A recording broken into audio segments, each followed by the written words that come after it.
Hello student, in our previous lecture we will see the topic transportation, how transportation takes place in plant and animal. In this lecture we will see the next topic, that is excretions. First things, what is the mean of excretions? Excretion क्या होता है? The removal of waste product from the body. वो process जिसमें कि जो हमारी body से waste product होते हैं, जो भी ख़राब चीज़ें होती हैं, जो कि हमारी बॉडी के लिए यूज़फुल नहीं होते हैं, जो वेस्टेज वगैरह होती हैं, जिससे हमें, जैसे कि फूड हमने लिया, न्यूट्रिशन तो हमें मिल गया, लेकिन कुछ उसमें रफेज वगैरह जो बच जाते हैं, जो फूड बच जाते हैं, जो हमारे लिए एसेंशियल नहीं है, उनको हमारी बॉडी से निकालने का जो पूरा प्रोसेस होता है उसको एक्सक्रीशन कहते हैं। अब हम देखेंगे कि एक्सक्रेटरी प्रोडक्ट क्या होते हैं, और एक्सक्रेटरी प्रोडक्ट को ही वेस्ट प्रोडक्ट कहते हैं। मतलब जो वेस्ट प्रोडक्ट हैं जो हमारी बॉडी के लिए यूज़फुल नहीं, उसको वो कितने टाइप्स के होते हैं। तो पहला तो नॉन नाइट्रोजीनियस वेस्ट होता है। नॉन नाइट्रोजीनियस वेस्ट क्या होता है? उसमें जो होते हैं गैसियस वाटर मटेरियल और कार्बन डाइऑक्साइड H2O आता है। क्या आता है?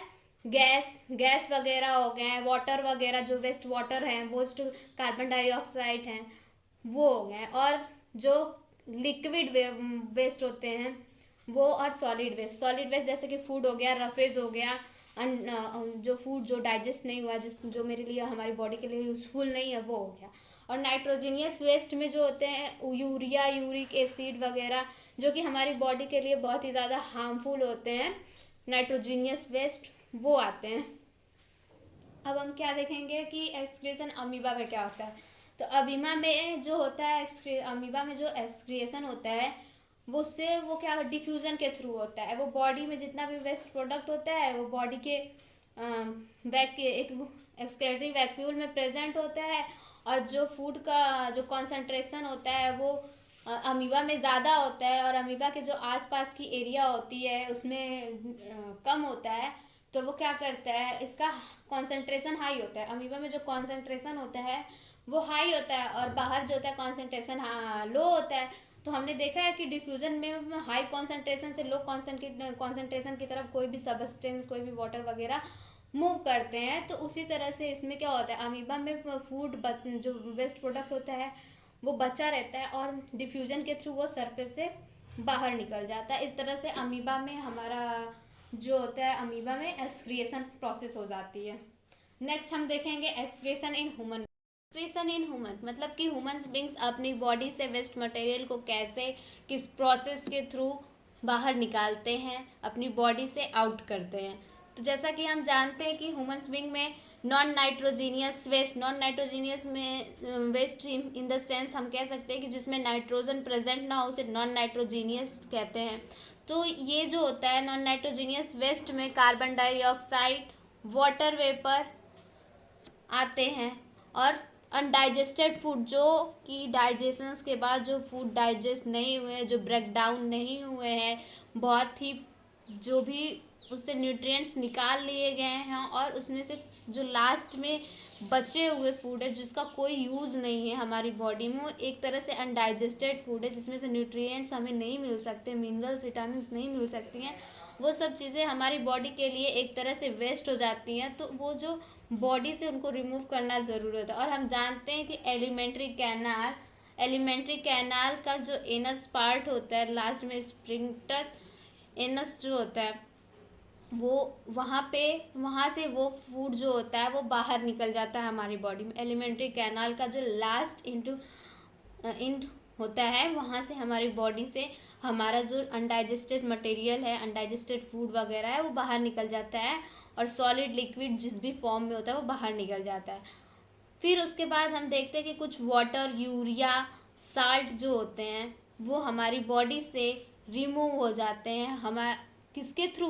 हमारी बॉडी में जब पसीना होता है, क्योंकि हम जानते हैं हमारे स्किन में स्मॉल स्मॉल पोर्स प्रेजेंट होते हैं, जिसके थ्रू हमारी बॉडी से जो पसीने के थ्रू, स्वेट के थ्रू हमारी बॉडी से कुछ वाटर्स, कुछ यूरिया उसके साथ और कुछ साल्ट हमारी बॉडी के साथ उस पसीने के थ्रू निकल जाता है। तो हमने वही लिखा है यहाँ पे, removal of CO2 through lungs and water vapour. जो कार्बन डाइऑक्साइड होती है और वाटर जो होता है वो भी हमारी लंग्स के थ्रू निकल जाता है। फिर उसके बाद जो removal of undigested material, food, fibre etcetera, removed by alimentary canal. जो हमारी बॉडी में अनडाइजेस्टेड मटेरियल होते हैं जैसे कि फूड फाइबर हो गए, वो हमारी एलिमेंट्री कैनाल के थ्रू निकल जाते हैं। जो उनमें फेसेस होते हैं, उन फेसेस जब खुलते हैं तो वो निकल जाते हैं वहाँ से। और फिर उसके बाद वाटर, यूरिया और साल्ट जो होते हैं वो भी हमारी बॉडी से रिमूव हो जाते हैं। किसके थ्रू? पसीने से, मतलब स्वेट के थ्रू। नेक्स्ट टॉपिक है removal of nitrogenous waste. Nitrogenous waste मतलब कि जिसमें नाइट्रोजन, वो केमिकल सबस्टेंस जिसमें नाइट्रोजन प्रेजेंट हो, नाइट्रोजन का अमाउंट हो, नाइट्रोजन इंक्लूड हो। तो नाइट्रोजीनियस वेस्ट में जो आता है यूरिया आता है। अब हम यूरिया का फॉर्मूला देखें केमिकल, तो वो CH4N2O होता है, मतलब इसमें नाइट्रोजन आ रहा है। CH4, इसमें जो होता है यूरिया आता है जिसका फॉर्मूला होता है CH4N2O होता है। तो हम देख लें कि इसमें नाइट्रोजन है, तो इसीलिए एक नाइट्रोजीनियस वेस्ट, क्योंकि इसमें नाइट्रोजन प्रेजेंस होता है। अब इसमें एक यूरिक एसिड भी आती है। यूरिक एसिड एक तरह से वेस्ट प्रोडक्ट में यूरिक एसिड वगैरह जो होती हैं वो भी आते हैं। नाइट्रोजीनियस वेस्ट वो होता है, तो इसका भी फॉर्मूला C5H4N4O3 होता है। इसमें भी हमारे देख रहे हैं कि नाइट्रोजन जो है वो प्रेजेंट है। अब नाइट्रोजन वेस्ट होता क्या है? तो ये इंड प्रोडक्ट होता है। प्रोटीन जब डाइजेस्ट हो जाता है, डाइजेशन हो जाता है, उसमें से प्रोटीन से जो सबस्टेंस होते हैं, जो यूजफुल न्यूट्रिएंट्स होते हैं वो निकल जाते हैं, और जो इसका लास्ट में इंड प्रोडक्ट बचता है जो कि हमारी बॉडी के लिए यूजफुल नहीं है, तो वो क्या होता है कि वही जो होता है वो नाइट्रोजीनियस वेस्ट का फॉर्मेशन करता है। वो नाइट्रोजीनियस वेस्ट बन जाता है, जो कि हमारी बॉडी को ज़रूरत नहीं है। उसको रिमूव करना बहुत ज़रूरी है, क्योंकि बॉडी में रहा तो वो हमारी बॉडी को बहुत ही ज़्यादा हार्म पहुंचाएगा।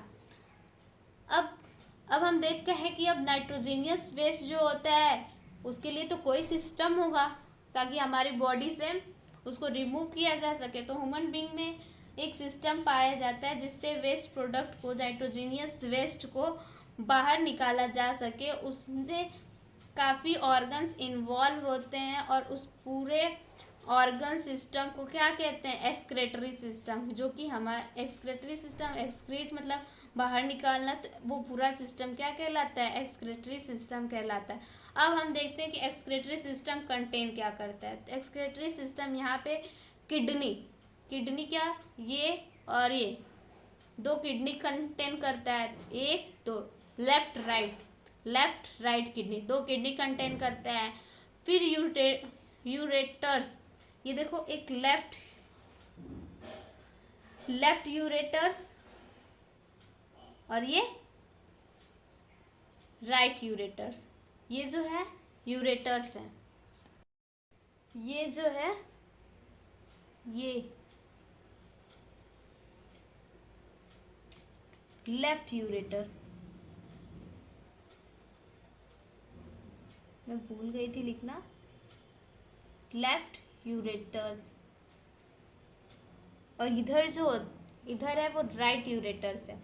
ये जो होता है ना वो किडनी से अटैच होता है दोनों साइड, एक लेफ्ट और एक राइट में, ये राइट ये लेफ्ट।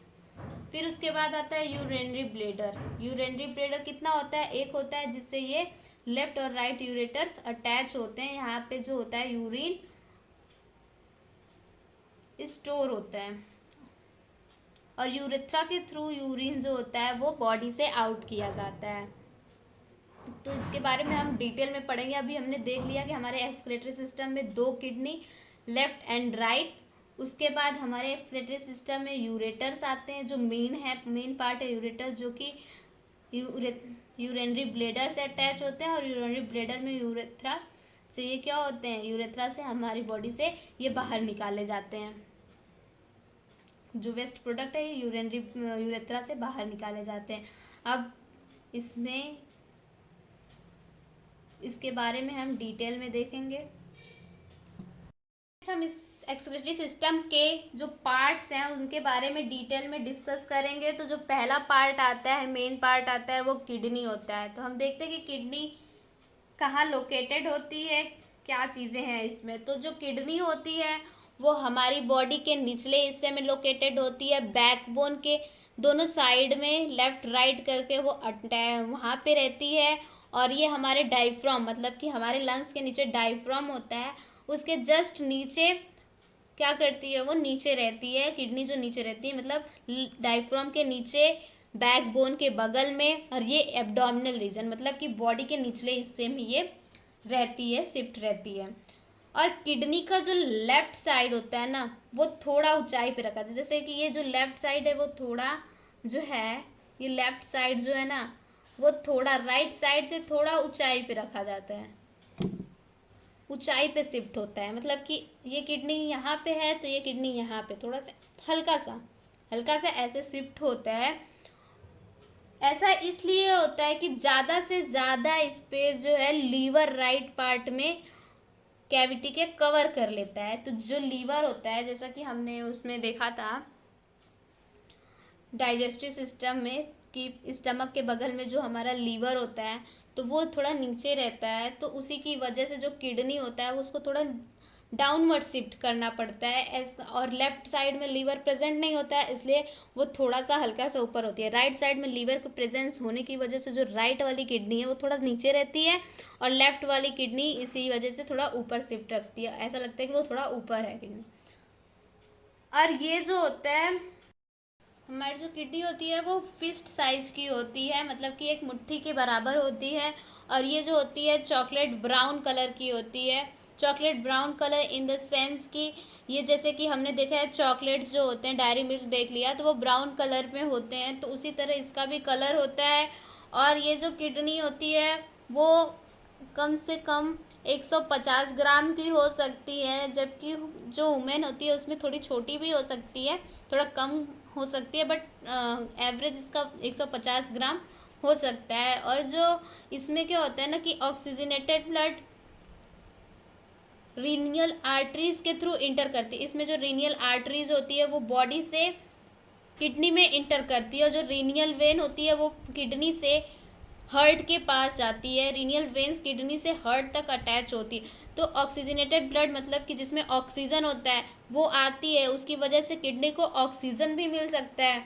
और वो किडनी जो होती है, ऐसा नहीं है कि ऑक्सीजनेटेड ब्लड में इम्प्योरिटीज़ नहीं होती, तो किडनी उस ब्लड को प्यूरिफाई भी करती है, उसमें से जो इम्प्योरिटीज़ है उसे निकालती है, फिर उसमें वो क्या करती है कि उस ब्लड को वो रीनियल वेन्स के थ्रू हार्ट में भेजती है। तो जो रीनियल आर्टरीज होती है वो क्या करती है, बॉडी से डिफरेंट डिफरेंट पार्ट से जो होता है वो किडनी में आती है। कहाँ आती है, किडनी में आती है। फिर वो वहाँ पे इम्प्योरिटीज़ को अलग किया जाता है, ब्लड को प्यूरिफाई किया जाता है। फिर ये जो रीनियल वेन्स के थ्रू ब्लड को कहाँ भेजा जाता है, हार्ट में भेजा जाता है, क्योंकि वहाँ का ऑक्सीजन तो यूज हो गया है ना, तो अब उस ब्लड में ऑक्सीजन की ज़रूरत होगी। तो रीनियल वेन्स के थ्रू वो ब्लड जिसको किडनी ने प्यूरिफाई किया, उसमें से इम्प्योरिटीज़ निकाला है और उसका ऑक्सीजन यूज़ कर लिया, तो फिर से वो हार्ट में भेजती है, हार्ट से फिर वो लंग्स में जाता है, फिर वो दोबारा उसमें से ऑक्सीजनेटेड होके वो फिर बॉडी में क्या करता है, सर्कुलेट करता है। तो इस तरह से रीनियल आर्टरीज जो होती है वो किडनी में इंटर करती है, और रीनियल वेन्स जो होती है जो ब्लड को रिटेन करके फिर से हार्ट तक ले जाती है। अब उसके बाद जो ये यूरेटर है वो भी किडनी से कहाँ जाता है, बाहर जाता है, मतलब किडनी में वो रहता है, किडनी से अटैच होता है, फिर वहाँ से बाहर निकल के वो यूरेथ्रा में जाता है, मतलब वो दोनों किडनी से वो निकल के फिर यूरेथ्रा में जाता है। तो ये चीज़ें हमने डिस्कस कर ली किडनी के बारे में। नेक्स्ट हम देखेंगे कि यूरेटर्स का क्या काम होता है, क्या फंक्शन होता है। यूरेटर्स, ये लेफ्ट यूरेटर्स है, ये राइट यूरेटर्स है। तो ये जो होता है दोनों किडनी से निकलता है, ये थोड़ा पतला होता है, ट्यूब लाइक स्ट्रक्चर होता है इसका, और ये कम से कम 30 सेंटीमीटर लेंथ में होता है। और ये किडनी से जाके कहाँ अटैच होता है, यूरिनरी ब्लेडर में, क्योंकि ये किडनी से जो यूरिन है वो क्या करता है, यूरिनरी ब्लेडर तक पहुँचाता है। तो यूरेटर्स का काम होता है कि वो किडनी से यूरिन को यूरिनरी ब्लेडर में पहुँचाए, और ये कम से कम एक एवरेज 30 सेंटीमीटर लॉन्ग होता है। उसके बाद हम यूरिनरी ब्लैडर देख लेते हैं। यूरिनरी ब्लैडर जो होता है ये एक मस्कुलर यूरिनरी ब्लैडर होता है, मतलब मसल्स का बना हुआ यूरिनरी ब्लैडर होता है, जिस जो कि बॉडी से बाहर ओपन होता है। वो यूरेथ्रा, मतलब कि ये जो है यूरिनरी ब्लैडर, इधर यूरेथ्रा यहाँ पे ओपन हो रहा है बॉडी से, ताकि यहाँ से यूरिन बाहर रिलीज हो सके। तो यूरेथ्रा जो होता है एक मस्कुलर यूरिनरी ब्लैडर होता है, जहाँ पे यूरिन जो होता है रहता है, और फिर जब यूरिन एक सफिशिएंट अमाउंट में हो जाता है तो हमारा ब्रेन जो होता है, उस सेंट्रल नर्वस सिस्टम जो होता है, इसे सिग्नल देता है कि अब इसे रिलीज़ करने का टाइम हो गया है। फिर इस यहाँ से प्रेशर क्रिएट होता है और ये रिलीज़ हो जाता है। तो यूरिनरी ब्लैडर क्या करता है, स्टोर करता है यूरिन को, और ये ओपन किससे होता है, यूरेथ्रा से ओपन होता है। अब ये क्या है, ये कम से कम पानी को नहीं, यूरिन को, ये आधा लीटर यूरिन को होल्ड कर सकता है, अपने अंदर रख सकता है, स्टोर कर सकता है, और जब तक ये रिलीज़ ना हो जाए तब तक कम से कम ये आधा लीटर उसमें भर सकता है। और फिर उसके बाद ये यूरिन को डिस्चार्ज करता है, प्रेशर क्रिएट करता है। यूरिनरी ब्लैडर जब फैलने लगता है तो इसमें एक प्रेशर क्रिएट होने लगती है। उसके बाद क्या होता है, ये यूरिन रिलीज़ हो जाती है हमारी बॉडी से, और हमारा जो यूरिन को रिलीज़ करने का जो सिग्नल देता है वो हमारा ब्रेन देता है, सेंट्रल नर्वस सिस्टम, मतलब कि हमारा ब्रेन उसे सिग्नल देता है कि अब यूरिन को रिलीज़ करने का टाइम आ गया है, इसे रिलीज़ कर दो। तो हमने देखा कि जो यूरेटस है वो किडनी से अराइज होता है, दोनों किडनी से अटैच होता है, ट्यूब लाइक होता है, मतलब पतला सा ट्यूब लाइक स्ट्रक्चर होता है इसका। ये 30 सेंटीमीटर का हो सकता है, और ये क्या करता है, यूरिन को किडनी से यूरिनरी ब्लैडर तक पहुंचाता है। फिर उसके बाद हमने देखा यूरिनरी ब्लैडर क्या होता है। ये यूरिनरी ब्लैडर जो होता है ये मस्कुलर यूरिनरी ब्लैडर होता है, और ये क्या करता है, यूरिन को स्टोर करता है। ये कितना स्टोर कर सकता है, 0.5 इन द सेंस आधा लीटर यूरिन ये स्टोर कर सकता है। तब तक कर सकता है जब तक हम रिलीज़ ना कर दें, तब तक ये ज़्यादा से ज़्यादा आधा लीटर यूरिन को स्टोर कर सकता है। जैसे ही आधा लीटर हो जाएगा, हमारे इसमें प्रेशर क्रिएट होने लगेगी, ये फैलने लगेगा। उसके बाद फिर हमारी जो ब्रेन है वहाँ से सिग्नल मिलेगा, फिर ये यूरेथ्रा के थ्रू यूरिन को रिलीज़ करके बाहर कर देगा। अब यूरेथ्रा क्या होता है, यूरेथ्रा जो होता है स्टोर ब्लैडर में जितने भी यूरिन होते हैं उसको बॉडी से बाहर करता है। ये जो इसमें यूरिन होते हैं वो इसी यूरेथ्रा के थ्रू, एक ट्यूब लाइक स्ट्रक्चर होता है, इसी यूरेथ्रा के थ्रू यूरिन जो होता है वो बाहर रिलीज़ होता है। तो हमने देखा कि किडनी के बारे में पढ़ लिया हमने, रेनियल आर्टरीज और रेनियल वेन्स के बारे में पढ़ी है कि रेनियल आर्टरी जो होती है ब्लड को, ऑक्सीजनेटेड ब्लड को लाती है ताकि किडनी वर्क भी कर सके, उसे ऑक्सीजन भी मिल सके, और उसमें से इम्प्योरिटीज़ को प्यूरिफाई भी कर सके। और फिर जो रेनियल वेन्स उस ब्लड को जाता है, क्योंकि उसमें तो ऑक्सीजन यूज़ हो गया है, तो वो फिर से उस ब्लड को हार्ट में भेजता है, हार्ट से लंग्स में जाता है जहाँ पे ऑक्सीजनेटेड होता है, फिर वो ब्लड यूज़ हो जाता है।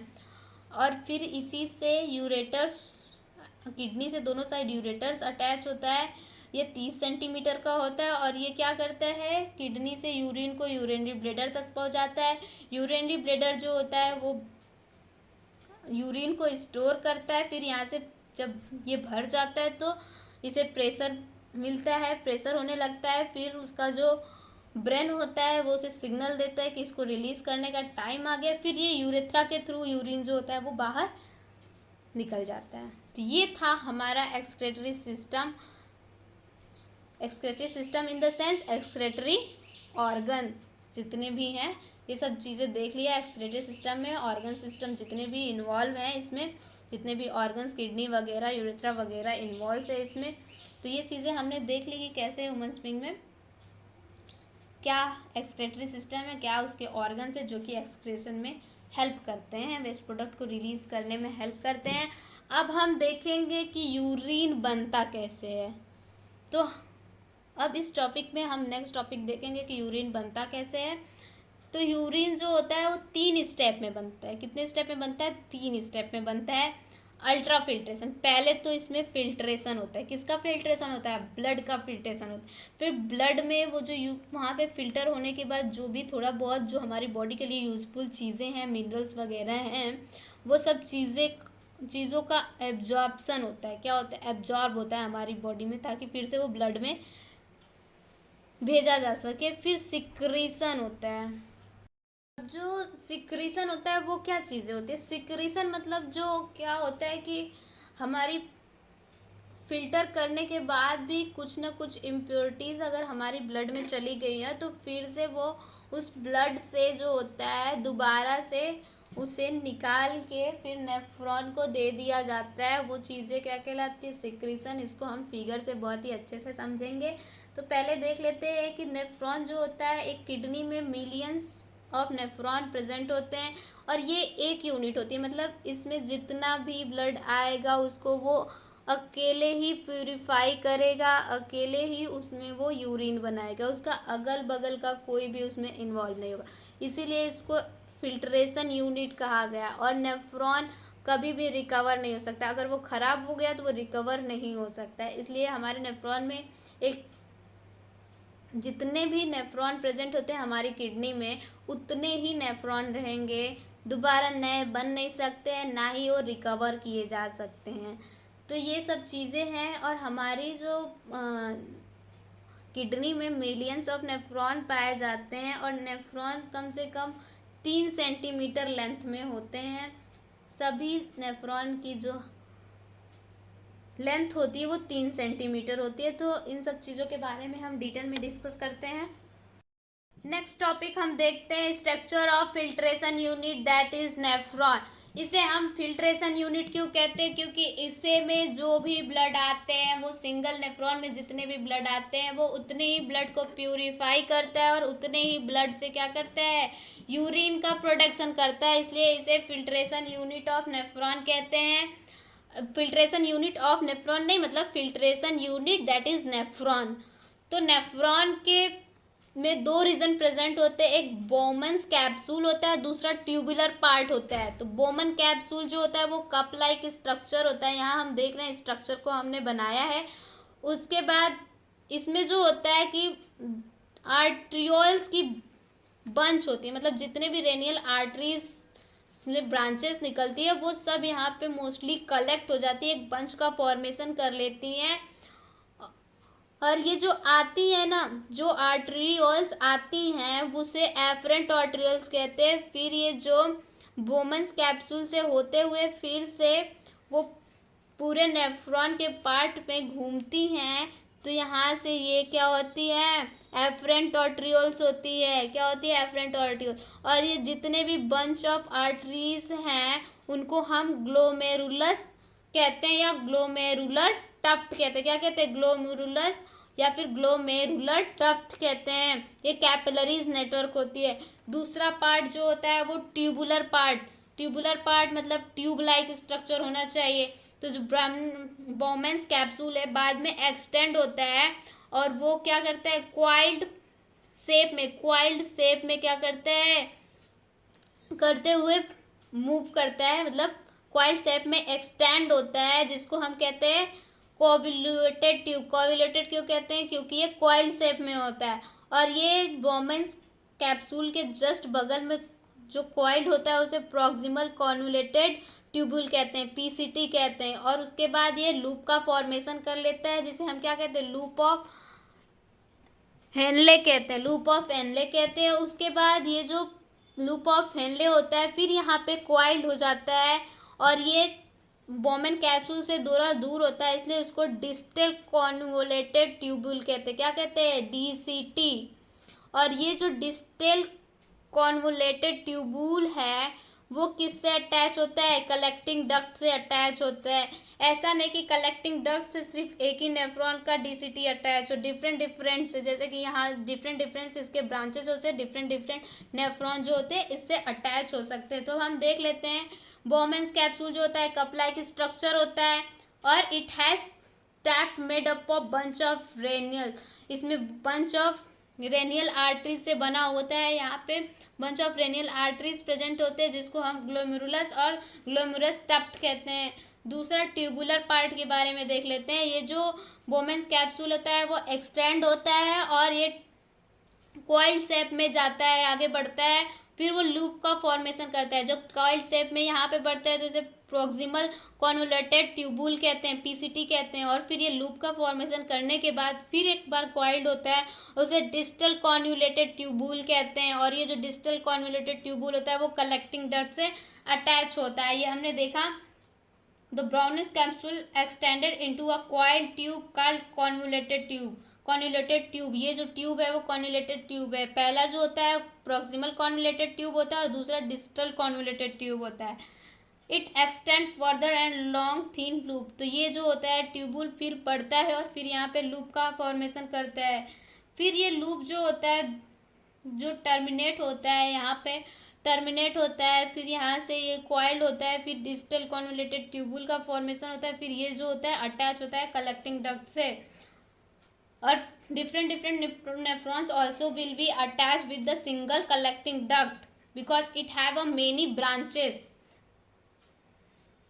जो ट्यूबुलर पार्ट होता है नेफ्रॉन का वो नेटवर्क ऑफ ब्लड कैपिलरीज, ये देख रहे हैं ना ब्लड कैपिलरीज, जो आर्टरीयोल्स, यहाँ पे बंच ऑफ आर्टरीज है, रेनियल आर्टरीज है। फिर यहाँ से ये क्या होती है डिफरेंट पूरा घेरी हुई है इस पूरे नेफ्रॉन को, जहाँ जहाँ से जा रही है हर एक लूप के थ्रू, हर एक कॉइल के थ्रू पूरा अच्छे से उसको कवर अप कर रही है, उस पूरा घूमते हुए जा रही है। तो ये क्या कहती है, covered by the network of blood capillaries.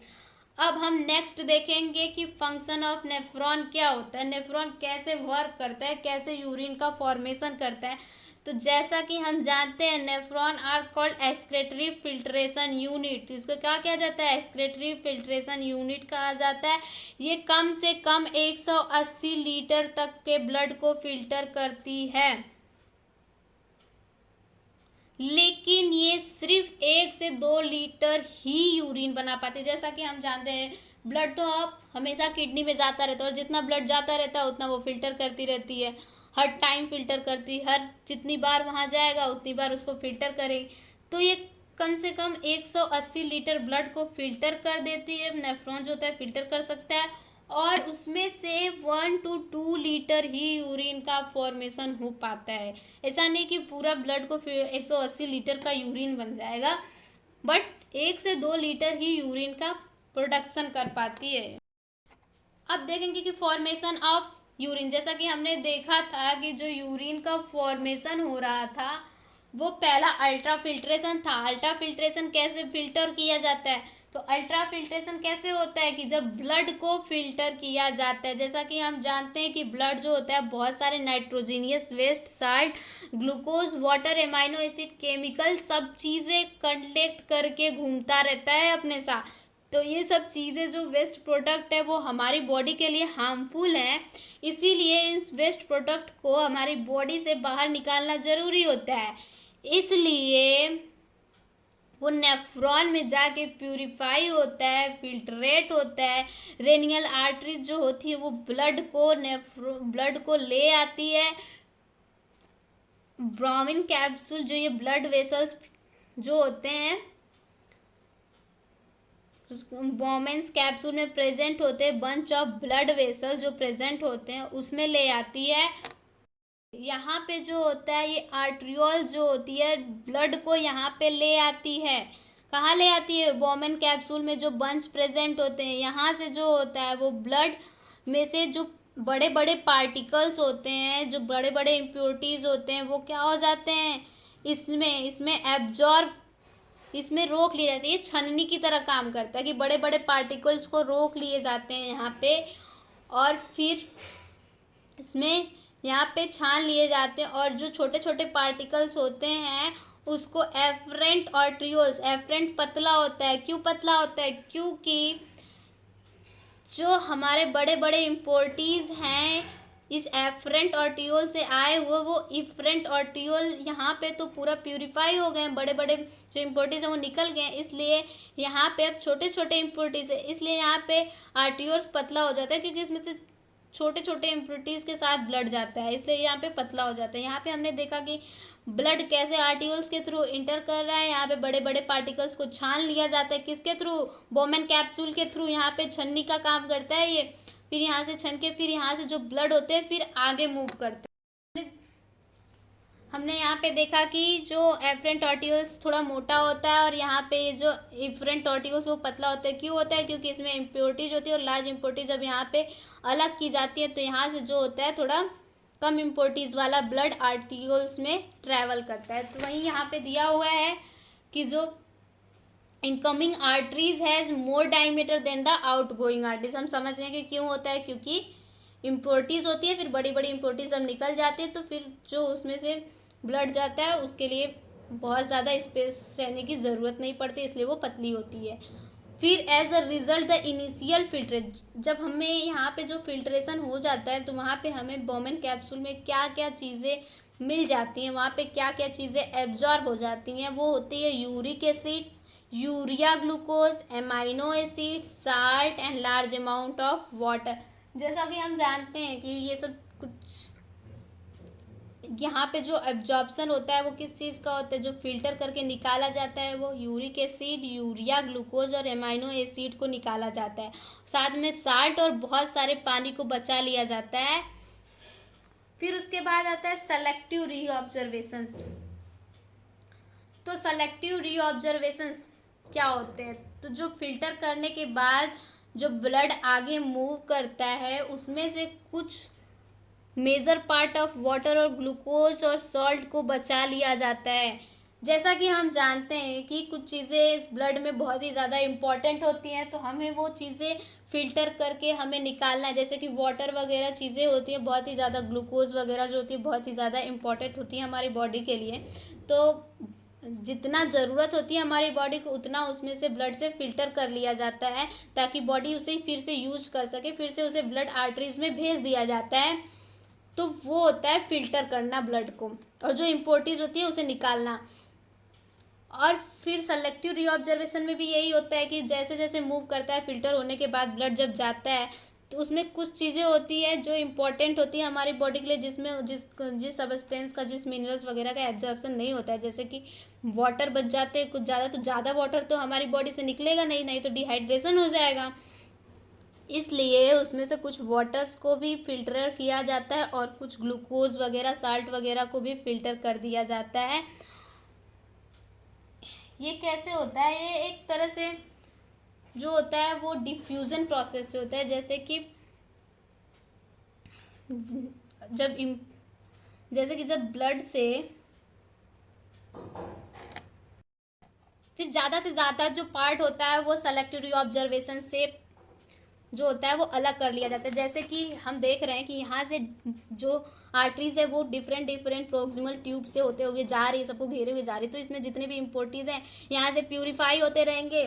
जो वाटर वगैरह जो यहाँ से रिमूव होने वाले उसमें से जितने भी यहाँ से जा रहे हैं इम्प्योरिटीज जा रहे हैं, जिसमें से कुछ चीज़ें यूजफुल हैं, तो यहाँ से क्या होगा कि उसे एब्जॉर्ब कर लिया जाएगा, फिर से उसे ब्लड में भेज दिया जाएगा ताकि ब्लड उसे यूज़ कर सके डिफरेंट बॉडी में। जैसे कि वाटर वगैरह यहाँ पे अगर स्टोर हो चुके हैं, यहाँ पे जैसे हमने देखा कि बहुत सारी यूरिक एसिड, वाटर वगैरह स्टोर हो गए थे, तो ये सब चीज़ें क्या होती है, फिर से इसमें से जो यूज़फुल चीज़ें उसको प्यूरीफाई किया जाता है, एब्जॉर्ब किया जाता है, फिर से उसे ब्लड में भेज दिया जाता है, और फिर उसके बाद क्या होता है, फिर वो वहाँ पे जो होता है ज़्यादा से ज़्यादा फिल्ट्रेशन हो जाता है। जैसे कि वाटर ग्लूकोज को यहाँ से एब्जॉर्ब करके ये जो यहाँ पे फिल्टर हुआ है इम्प्योरिटीज़ मैक्सिमम अमाउंट में, फिर उसको फिर से उसमें से जो मेन चीज़ें हैं उसे एब्जॉर्ब किया जाता है, ब्लड में भेज दिया जाता है, और ब्लड में जितना भी चीज़ें इम्प्योरिटीज़ प्रेजेंट होती है उसको यहाँ पे ट्रांसफ़र कर दिया जाता है। डिफ्यूज़न प्रोसेस के थ्रू ये सब चीज़ें होता है। और फिर उसके बाद जो आता है the amount of reabsorption depend on the excess of amount of water present. जितना ही ज़्यादा हमारी बॉडी में वाटर प्रेजेंट होगा उतना ही ज़्यादा हम अच्छे से पूरा जो यूज़फुल चीज़ें हैं और अनयूज़फुल चीज़ें उसे रिमूव कर सकते हैं, यूज़फुल चीज़ों को एब्जॉर्ब कर सकते हैं। क्योंकि जो हमारा वाटर होता है वो वेस्ट मटेरियल के साथ डिजॉल्व हो जाता है और इसी वजह से वेस्ट मटेरियल ईजिली रिमूव हो जाता है और उसमें से जो यूज़फुल चीज़ें होती है वो हमारी बॉडी को मिल जाती है।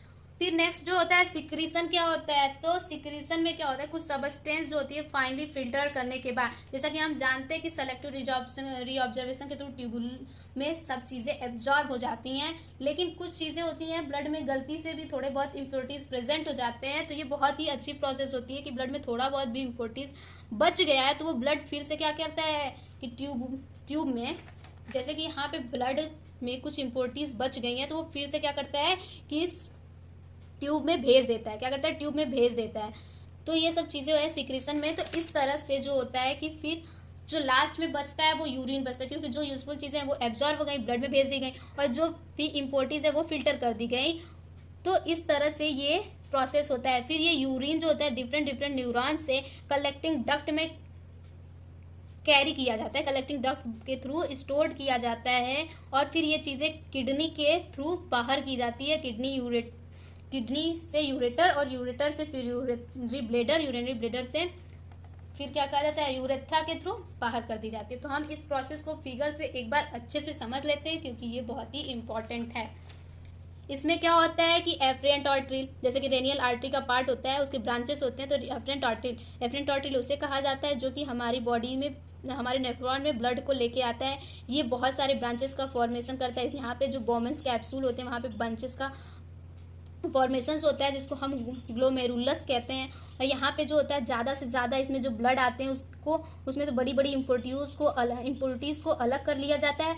इसकी वजह से ज़्यादा इम्प्योरिटीज़ अलग हो जाती है, इसलिए एफरेंट आर्ट्रियोल्स में तो कम इम्प्योरिटीज़ वाला ब्लड फ्लो करता है। तो यहाँ से जो ब्लड फ्लो करता है वो उसमें ज़्यादा इम्प्योरिटीज़ नहीं होती है, इसलिए वो पतला होता है थोड़ा। फिर ये जो एफरेंट आर्टरीज होता है वो पूरे ट्यूबुल के आसपास से घूमता हुआ रहता है, घूमा हुआ ऐसे रहता है, अटैच रहता है, ताकि फिर उसमें क्या होता है कि ये फिल्टर, यहाँ पे ब्लड को फिल्टर कर लिया गया, एक छन्नी की तरह ये बोमेंस कैप्सूल काम करता है, जिसमें से बड़े बड़े इम्प्योरिटीज़ को फिल्टर कर लेता है। फिर इसमें से क्या होता है कि ये जो इसमें से फिर से जो ये यहाँ पे यूरिक एसिड वगैरह, साल्ट वगैरह, वाटर वगैरह बहुत ही ज़्यादा एब्जॉर्ब हो जाते हैं। अब वो सारे वाटर को, वो सारी चीज़ों को तो बाहर निकाल नहीं सकते, उसमें से कुछ चीज़ें यूजफुल भी तो होती हैं बॉडी के लिए।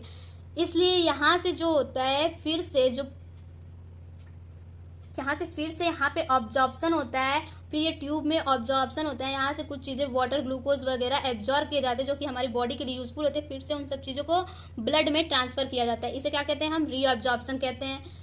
और उसके बाद अगर ब्लड में फिर भी कुछ इम्प्योरिटीज प्रेजेंट हैं तो वो ब्लड फिर से डिफ्यूजन के थ्रू उसे क्या कर सकता है, डिफ्यूजन के थ्रू ग्लूकोज और वाटर को ब्लड में भी भेजा जा सकता है। और उसी तरह सिक्रीशन प्रोसेस जो होता है, जिसमें अगर ब्लड में कुछ भी इम्प्योरिटीज प्रेजेंट हैं तो उसे क्या करेगा, फिर से इस प्रोक्सिमल ट्यूबुल्स पीसीटी या डीसीटी में भेज देगा। फिर ये डीसीटी जो होता है वो कलेक्टिंग डक्ट से अटैच होता है। यहाँ से जो भी लास्ट में बचेगा, लास्ट में तो यूरिन ही बचेगा ना, क्योंकि उसमें सिर्फ इम्प्योरिटीज़ प्रेजेंट होगी, क्योंकि सारी प्योरिटीज़ वगैरह चीज़ें, यूजफुल वाली चीज़ें तो हमने ब्लड में ट्रांसफर कर दी। तो जो इम्प्योरिटीज़ है वो यूरिन का फॉर्मेशन करती है। वाटर जो वेस्ट प्रोडक्ट कुछ बचे होते हैं उन सब चीज़ों के साथ क्या होती हैं, यूरिन का फॉर्मेशन होता है। और उसके बाद ये यूरिन जो होती है कलेक्टिंग डक्ट में कलेक्ट हो जाती है, फिर वो किडनी में, फिर किडनी से यूरेटर से यूरिनरी ब्लेडर, फिर यूरेथ्रा के थ्रू वो बाहर रिलीज कर दी जाती है। तो ये टॉपिक हमारा कंप्लीट हो गया। Structure of filtration of unit of nephron हमने पूरा एक्सक्रीटरी सिस्टम ह्यूमंस बीइंग में पढ़ लिया है। अब एक लास्ट टॉपिक है जो कि बहुत ही ज़्यादा ईजी है कि कैसे एक्सक्रिएशन होता है प्लांट में। तो ये चीज़ें हम देख लेते हैं। एक्सक्रीशन इन प्लांट्स बहुत ही ईजी है, कुछ भी इसमें चीज़ें नहीं है। जैसे कि हम जानते हैं कि प्लांट्स में जो होता है फोटोसिंथेसिस होता है, जिसमें कार्बन डाइऑक्साइड यूज होता है, तो वहाँ पे ऑक्सीजन का कोई भी ज़रूरत नहीं होता, लेकिन रिस्पायरेशन के थ्रू उस ऑक्सीजन का यूज़ कर लिया जाता है प्लांट के द्वारा। अब प्लांट में कुछ वाटर्स होते हैं जो कि वेस्ट प्रोडक्ट की तरह रहते हैं, तो उसको स्टोमेटा के थ्रू हम प्लांट्स जो होता है वो बाहर निकाल देता है। किसके थ्रू, स्टोमेटा के थ्रू प्लांट्स जो होता है बाहर निकाल देता है। इस प्रोसेस को क्या कहते हैं, transpiration. Removal of water from the plants through stomata, that process is called transpiration. तो इसके थ्रू वो वेस्ट प्रोडक्ट वाटर जो भी बचा रहता है वो बाहर निकाल देता है। फिर जो लीव्स होती है ना, जितने भी वेस्ट प्रोडक्ट होते हैं फोटोसिंथेसिस के बाद, जो भी चीज़ें वेस्ट प्रोडक्ट होती है वो लीव्स में जाके स्टोर हो जाती है, और लीव्स में जाके स्टोर हो जाती है। फिर जब लिप्स जो होती है वो धीरे धीरे येलो कलर की होने लगती है और धीरे धीरे वो झड़ जाती है। इस तरह से जो लिप्स में जो वेस्ट प्रोडक्ट होते हैं वो रिमूव हो जाते हैं। और कुछ गम्स, कुछ रिजाइंस जो होते हैं वो भी वेस्ट प्रोडक्ट होते हैं, जो कि पेड़ की छाल से निकलते हैं। जो डेड सेल्स होते हैं, जाइलम टिश्यू होते हैं, ओल्ड जाइलम टिश्यू, उस तरह से जब छाल निकलती है वहाँ से जो गम्स के फॉर्मेशन, रिजाइंस के फॉर्म में वो सब चीज़ें प्लांट से निकल जाती है। तो ये भी टॉपिक हमने पढ़ लिया, एक्सक्रीशन इन प्लांट। तो हमने पूरा टॉपिक कवर कर लिया ह्यूमन्स बींग्स का, excretion in humans being, structure of filtration unit of nephron, excretion in plant, excretion in amoeba. तो ये पूरा लेक्चर हमारा ख़त्म हो गया है। और अगर आप लोगों को कोई भी प्रॉब्लम हो तो आप हमें कमेंट बॉक्स में पूछ सकते हैं। और अगर कोई भी कन्फ्यूज़न वगैरह हो तो आप कमेंट बॉक्स में हमें बता दीजिएगा, हम वो कन्फ्यूज़न को क्लियर कर देंगे। अगर आप हमारा एक्सप्लेनेशन स्टाइल को पसंद किए हैं या आपको थोड़ा भी कुछ समझ में आए तो please subscribe my channel, share my videos so other people also, other student also see my videos, like. Thank you.